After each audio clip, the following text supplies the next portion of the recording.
ketika saya harus menyembunyikan identitas diri saya.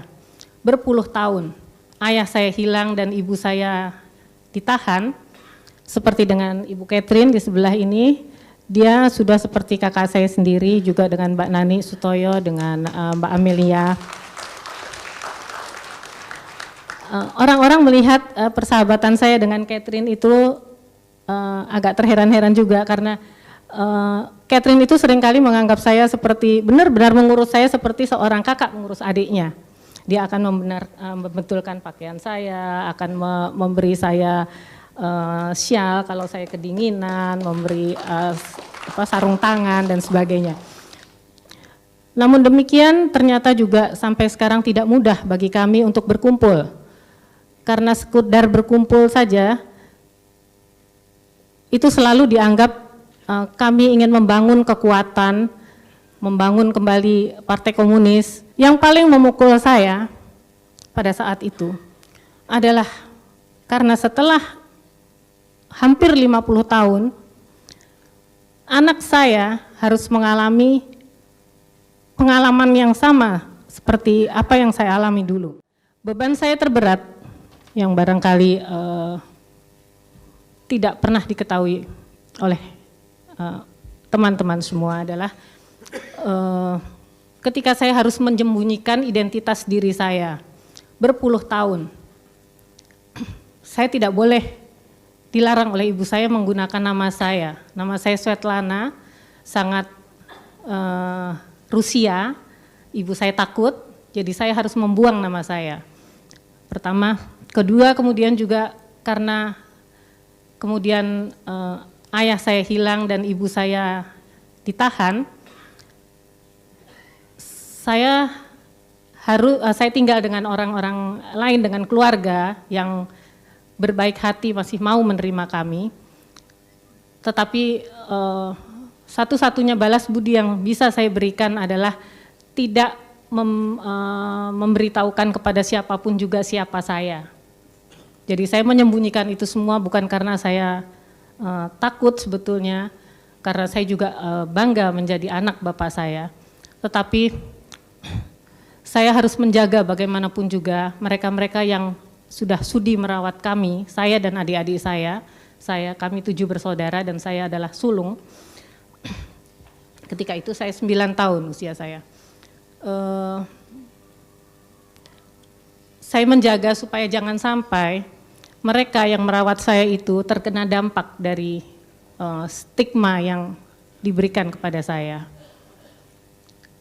Sebagai gambaran, seorang paman saya, suami dari adik ibu saya, tempat kami bermalam pada tanggal 30 Agustus karena ada perayaan ulang tahun sepupu saya, kemudian sempat ditahan beberapa bulan hanya karena kami menginap di sana satu malam.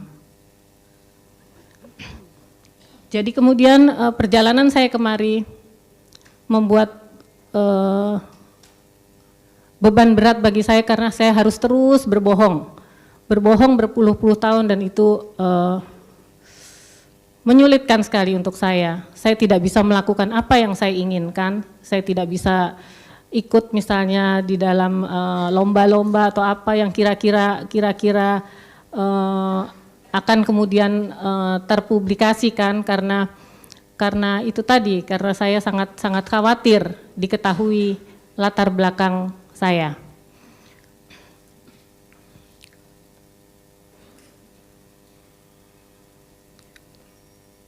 Kemudian ingatan tentang 65 untuk saya sekarang ini adalah ingatan melihat ibu-ibu dan bapak-bapak yang sudah sepuh itu yang seringkali bergaul dengan saya,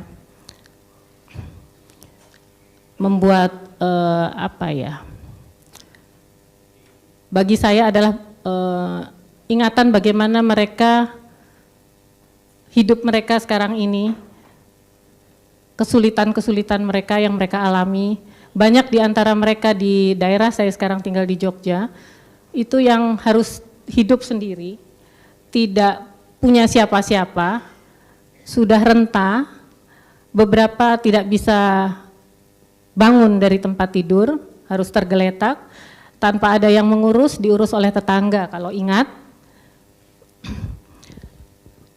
Kemudian juga ingatan juga terbangun, kemudian melihat bagaimana mereka juga masih punya semangat, mereka bergiat, ada yang masih melakukan pekerjaan-pekerjaan untuk menghidupi diri mereka, menghibur diri mereka dengan melakukan kegiatan-kegiatan seni yang sangat membantu mereka untuk hidup lebih sehat. Kemudian saya bergabung dengan Forum Silaturahmi Anak Bangsa beberapa tahun yang lalu. Saya bertemu dengan teman-teman yang lain, teman-teman yang orang tuanya pernah mengalami konflik di negara ini, dengan putra-putri Jenderal Pahlawan Revolusi, dengan putra Kartosuwiryo, dengan cucu Daud Bere, dengan banyak sekali pihak yang lain. Itu membangun dalam prosesnya, kemudian membangun sebuah persahabatan antara saya dengan teman-teman yang lain, khususnya dengan putra-putri Jenderal Revolusi, Pahlawan Revolusi. Seperti dengan Ibu Catherine di sebelah ini, dia sudah seperti kakak saya sendiri, juga dengan Mbak Nani Sutoyo, dengan Mbak Amelia. Orang-orang melihat persahabatan saya dengan Catherine itu agak terheran-heran juga, karena Catherine itu seringkali menganggap saya seperti, benar-benar mengurus saya seperti seorang kakak mengurus adiknya. Dia akan membetulkan pakaian saya, akan memberi saya syal kalau saya kedinginan, memberi sarung tangan dan sebagainya. Lalu juga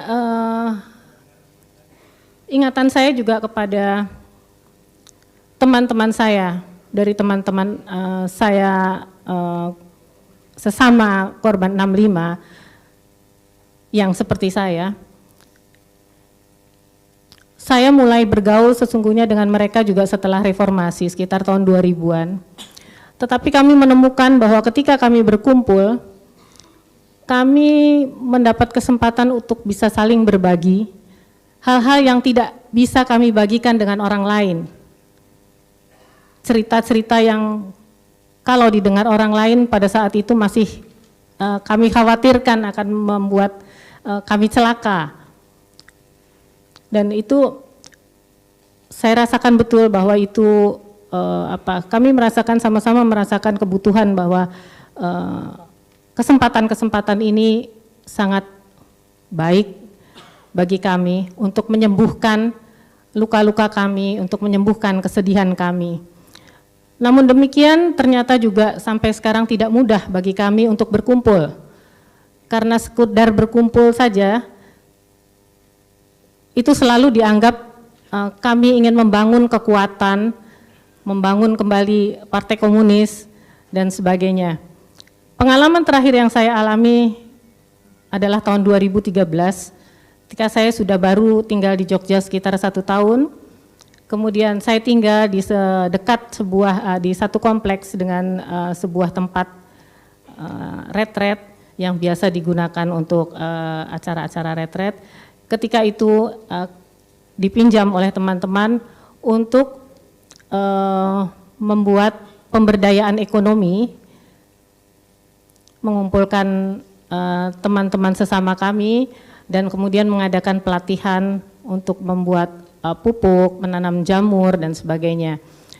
Kemudian, tetapi sebelum acara itu dimulai, kami sudah diminta untuk membubarkan diri oleh polisi dan diserbu oleh Faki.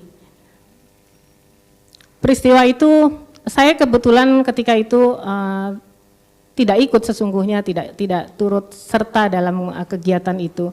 Tetapi karena saya tinggal di dekat situ dan teman-teman mengkhawatirkan maka saya harus pergi dari rumah itu.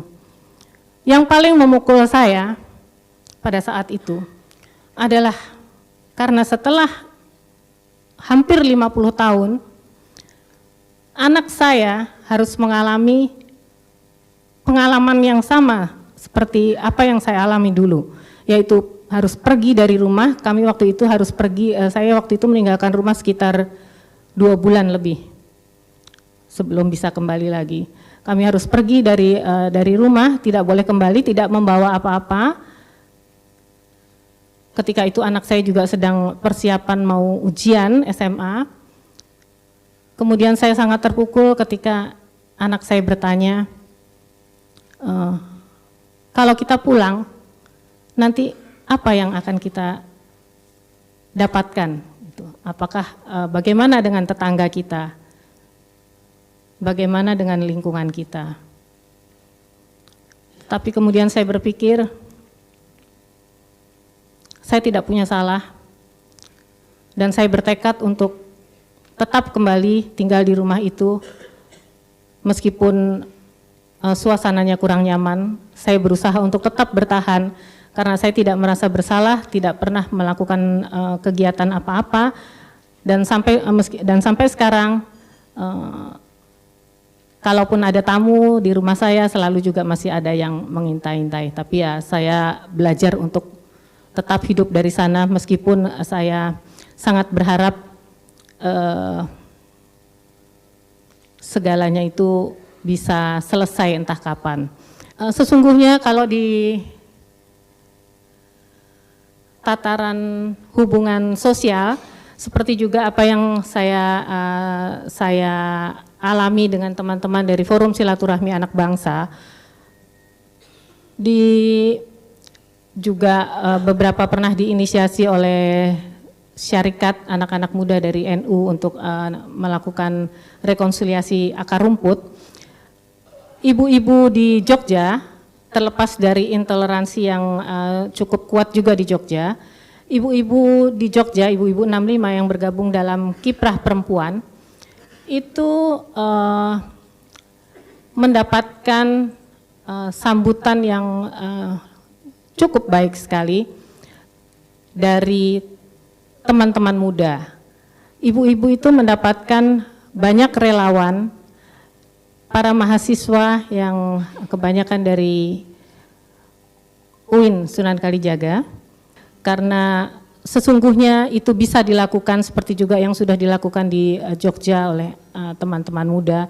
Mereka sudah memahami kami, dan saya juga kemarin sempat bertanya kepada mereka, minta kepada mereka untuk menggambarkan sesungguhnya apa yang mereka lihat dari kami setelah berkenalan dengan kami. Seperti apa sih kami ini gitu, apakah memang kami ini sosok atau makhluk yang begitu mengerikan sehingga harus dijauhi. Jadi saya tidak tahu caranya bagaimana, tapi saya sungguh berharap suatu ketika itu bisa terjadi dengan bantuan banyak pihak, teman-teman semua, dan juga pemerintah mungkin. Terima kasih. Kita beri aplaus untuk Ibu Svetlana.